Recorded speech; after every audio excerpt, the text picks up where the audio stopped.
کا 23واں باب اور اس کی 39ویں آیت سے کلام میں لکھا ہے، پھر جو بدکار صلیب پر لٹکائے گئے تھے ان میں سے ایک اسے یوں تانا دینے لگا کہ کیا تو مسیح نہیں؟ تو اپنے آپ کو اور ہم کو بچا۔ مگر دوسرے نے اسے جھڑک کر جواب دیا، کیا تو خدا سے بھی نہیں ڈرتا؟ حالانکہ اسی سزا میں گرفتار ہے اور ہماری سزا تو واجبی ہے کیونکہ اپنے کاموں کا بدلہ پا رہے ہیں، لیکن اس نے کوئی بیجا کام نہیں کیا۔ پھر اس نے کہا، اے یسوع، جب تو اپنی بادشاہی میں آئے تو مجھے یاد کرنا۔ اس نے اس سے کہا، یعنی کہ یسوع نے اس بدکار ڈاکو سے کہا، میں تجھ سے سچ کہتا ہوں کہ آج ہی تو میرے ساتھ فردوس میں ہوگا۔ خدا کے پاک کلام کا پڑھا اور سنا جانا ہم سب کے لیے برکت کا وسیلہ ٹھہرے۔ بیٹھیے، تشریف رکھیے۔ ہم سب زندہ ہیں اور خدا کی حضوری میں ہیں، اس لیے ہلیلویا، خدا کی تعریف ہو۔ لاسٹ سنڈے ہم نے یسوع مسیح کی ان باتوں کو سیکھنا اور یاد کرنا شروع کیا جو صلیب پر یسوع مسیح کی زبان مبارکہ سے ادا ہوئی، جنہیں 7 صلیبی کلمات کے نام سے یاد کیا جاتا ہے۔ اور لاسٹ سنڈے ہم نے اس پہلے کلمے پر غور کیا جو خدا یسوع مسیح نے صلیب پر دکھ، درد، کمزوری اور نہایت تکلیف کی حالت میں ادا کیا۔ آج ہم دوسرے کلمے پر غور کرتے ہیں کہ یسوع مسیح دوسری بار جب بولتے ہیں تو ان کے منہ سے کیا الفاظ نکلے، اور ابھی ہم نے تلاوت کی، میرے پیچھے طرف ان الفاظ کو دہرائیے گا۔ اس نے اس سے کہا، میں تجھ سے سچ کہتا ہوں کہ آج ہی تو میرے ساتھ فردوس میں ہوگا۔ آواز ہو گیا؟ یہ یسوع مسیح کی زبان مبارکہ سے ادا ہونے والا دوسرا کلمہ ہے، دوسری بات ہے، دوسرا جملہ ہے جو صلیب پر بولا گیا۔ اور صلیب کی حالت آسان حالت نہیں تھی، آرام کی حالت نہیں تھی، مزے اور بالکل گھر والا ماحول نہیں تھا۔ وہ حالت دکھ کی تھی، تکلیف کی تھی، درد کی تھی اور کمزوری کی تھی۔ اب اگر غور کریں تو ہاتھوں اور پاؤں میں کیل ٹھکے ہوئے ہیں، سر پر کانٹوں کا تاج ہے، بلڈ بہہ رہا ہے اور بولنا بڑا مشکل ہے۔ یاد رکھیں، آپ جو بولتے ہیں تو اس میں آپ کی انرجی لگتی ہے۔ آپ کبھی غور کریں، اگر ہمارے گھر میں ہم یا ہمارے کوئی عزیز، ہمارا بہن بھائی بیمار ہو جائے اور کمزور ہو جائے، اس کا بولنا کیا ہوتا ہے؟ مشکل ہو جاتا ہے، بولا نہیں جاتا، اور اگر بولتا ہے شارٹ ورڈز اور بڑی مشکل سے الفاظ کو ادا کیا جاتا ہے۔ تو سوچئے یسوع مسیح کی صلیب پر جو حالت تھی وہ کیسی تھی؟ اور اس سے پہلے کہ ہم اس کلمہ پر غور کریں، ہم 39ویں آیت سے جو ہم نے واقعہ کو پورا پڑھا ہے، دوسرا کلمہ ادا ہونے سے پہلے جو حالات تھے یا جو باتیں ہو رہی تھی ان پر تھوڑا غور کرتے ہیں. پہلے نمبر پہ یسوع مسیح کو صلیب دی گئی اور صلیب کی موت جو تھی وہ بڑی تکلیف کی اذیت والی موت تھی اور یہ عام لوگوں کو نہیں دی جاتی تھی، یہ بڑے گناہگاروں کو دی جاتی تھی اور یسوع مسیح کو اس وقت بڑا گناہگار سمجھا جا رہا تھا اور اس کو اکیلے نہیں صلیب چڑھائی گئی، اس کے ساتھ دو اور بدکار، کیونکہ لوکا کی انجیل انہیں بدکار کہتی ہے، متی کی انجیل انہیں ڈاکو کہتی ہے. اس کا مطلب ہے اگر ہم انہیں جوڑ دیں تو وہ کیا تھے؟ وہ بدکار ڈاکو تھے. اب ایک کو دائیں اور ایک کو بائیں، سیم صلیب، سیم حالات، لیکن وہ دونوں اپنے کردار میں برے تھے. ان کے کردار معاشرے کے اندر اور روحانی دونوں طور پر بدی کے تھے. اب ایک یسوع مسیح سے مخاطب ہو رہا ہے کیونکہ لیول جو ایک ہو گیا. صلیب تھی نا، وہ نہیں جانتے تھے کہ یہ تو خدا کا بیٹا ہے. ہاں سنا ضرور ہوگا یسوع مسیح کے بارے میں، کیونکہ یسوع مسیح کوئی عام شخصیت نہیں تھے. گھر گھر معجزے پانے والے، گھر گھر، بستی بستی، شہر شہر، گاؤں گاؤں شفا پانے والے، برکت پانے والے، بدروحوں سے آزاد ہونے والے. اور یاد رکھیں ایسی باتیں چھپی نہیں رہتی. یسوع مسیح پورے علاقے میں، پورے شہر میں، بلکہ پورے اسرائیل میں ایک فیمس پرسنالٹی تھی، جانا جاتا تھا.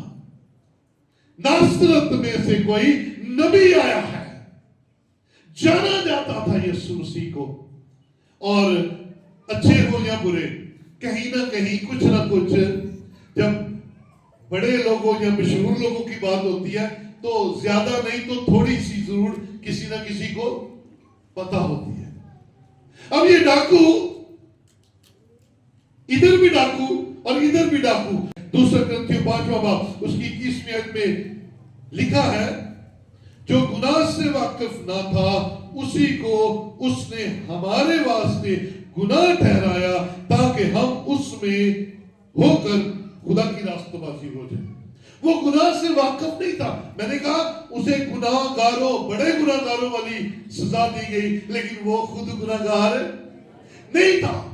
وہ خود گناہ سے واقف بھی نہیں تھا کیونکہ اس کے اندر گناہ تھا نہیں، بلکہ اس کا اپنا اعلان ہے کہ کوئی مجھ میں گناہ ثابت کر کے دکھائے، کیونکہ اس کے اندر گناہ نہیں تھا.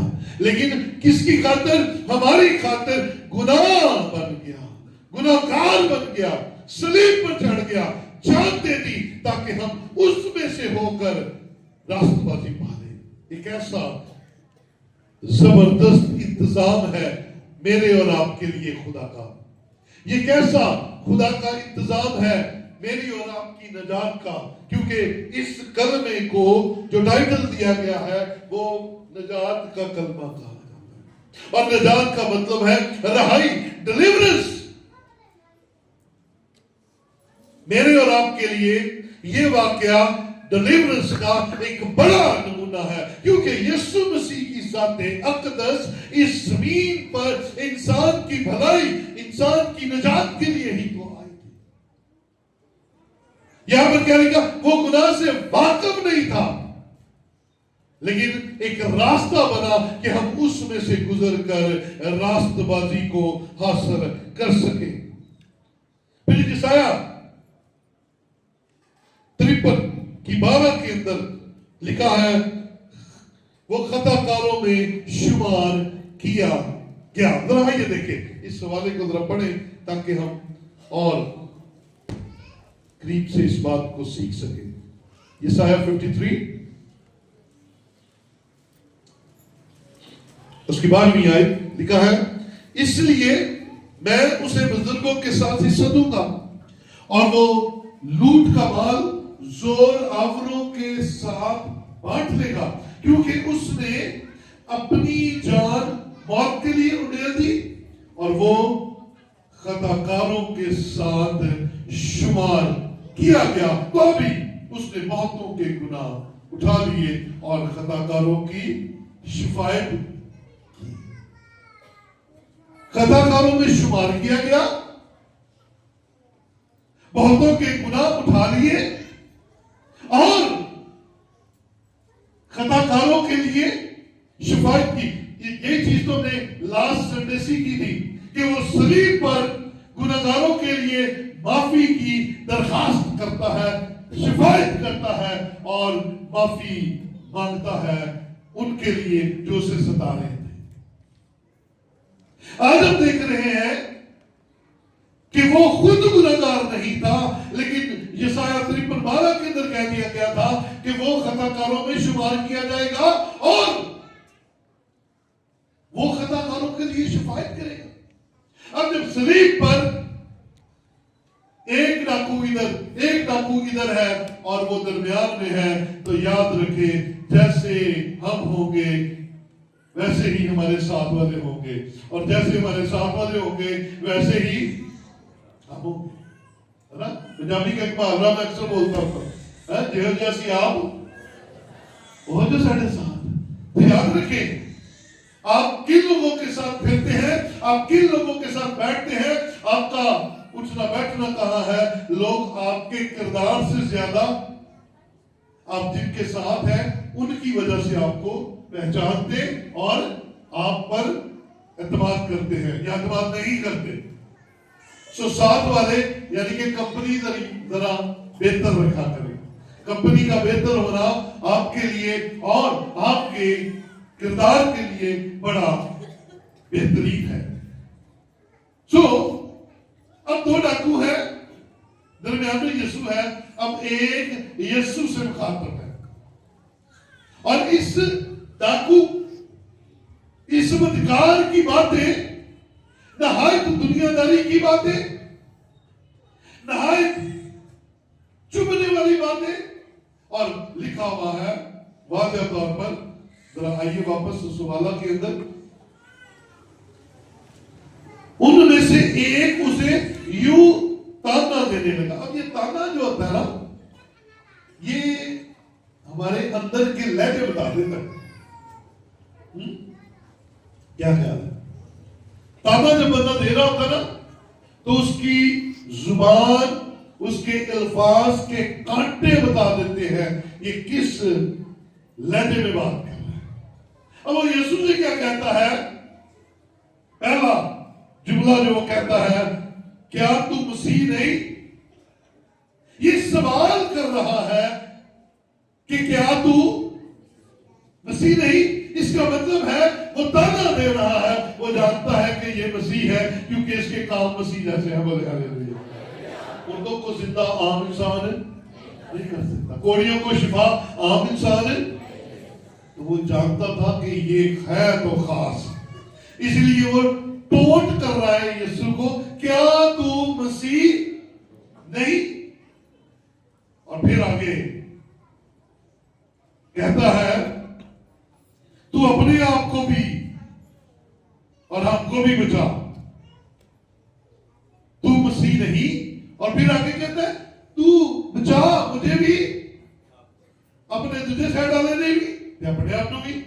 اس کا مطلب ہے وہ جانتا تھا کہ یسوع مسیح میں شفا دینے کی، بچا دینے کی، بحال کر دینے کی قدرت ہے، اس لیے وہ اکسا رہا تھا یسوع کو، اس بات پر تانا دے کر اکسا رہا تھا کہ تو خود بھی بچ، اور تو یاد رکھے یسوع بچنے تو آیا ہی نہیں تھا، یسوع تو اپنی جان دے کر ہمیں بچانے کے لیے آیا تھا۔ بولے ہاللیلویا۔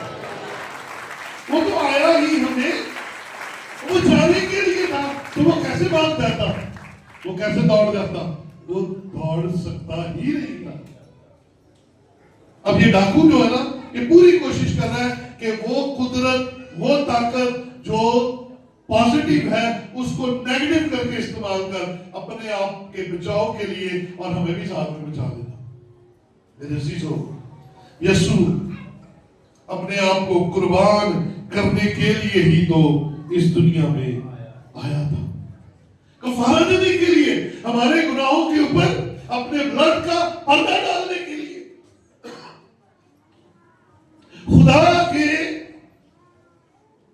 اس عذاب کو جو گناہ کی بدولت ہماری زندگیوں میں آنے والا تھا، اسی سے تو بچانے کے لیے وہ آیا تھا۔ لیکن یہ جو بدکار ہے، جس کا کردار ہی غلط ہے، وہ یسوع مسیح کو، اس کی قدرت کو اپنے مقصد کے لیے استعمال کرنے کی کوشش کرتا ہے، لیکن یسوع مسیح خاموش ہے۔ یسوع مسیح نے اس کی باتوں کا کوئی جواب نہیں دیا۔ اپنے ذہن میں، اپنے دل میں یہ بات بٹھا لیجیے میری بہنوں، میرے بھائیوں، میں نے پہلے کہا جب تانا کوئی دیتا ہے تو لہجے سمجھ بیوقوف، تو سمجھ لیجیے اگر جب کوئی آپ کو تانا دے رہا ہو نا